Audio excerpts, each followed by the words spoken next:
We're here for Motorboats Monthly aboard Sealine's new F48. Now this is a new boat but based on the old Sealine F46. It's the same hull, the same superstructure, but Sealine have done big things to the interior. Let me show you what I mean. And one of the major differences is in the old F46, this was dead space here, but Sealine have taken the leaf out of their C48 and they've made this rather interesting seating here. Now it doesn't look very comfortable with the floor as high as it is, but in actual fact it works brilliantly. And what it means is you've got 4 forward-facing seats alongside the helm. That's a really good thing when you're out cruising. Now down here, Sealine are offering 3 options. This boat's fitted with a dinette, which is a lovely, comfortable little snug down here opposite the galley.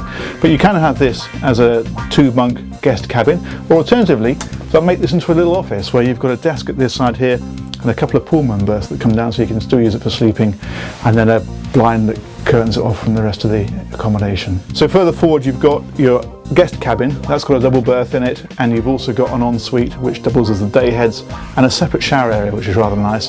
But come and have a look at the aft cabin because that's really changed quite a bit.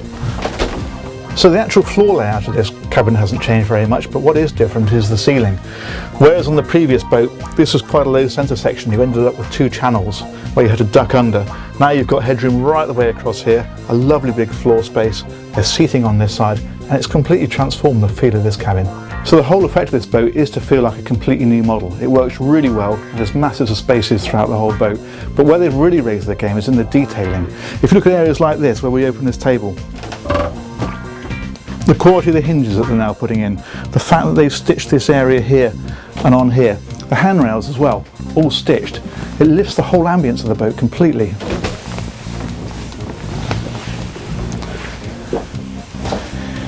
It's the same story at the helm.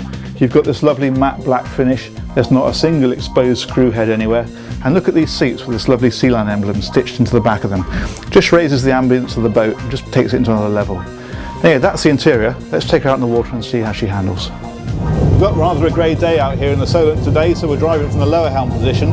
And there are 2 things that are immediately apparent. The first is fantastic visibility, very deep screens, they wrap around nicely, big pantograph wipers. But the other thing is how quiet this boat is. She's got the Cummins 600 horsepower engines, but they're on pod drives, which means the engines themselves, rather than being under the saloon floor, are back under the cockpit. And that makes her a very quiet boat indeed.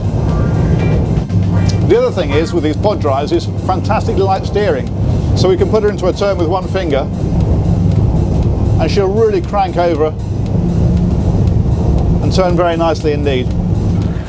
I've got to admit to being a little bit sceptical when I heard about this new model, thinking it may just be a revamp, but I've got to admit Sealine have done really good things with this boat, and it feels not just like a new model, but to some degree like a new era.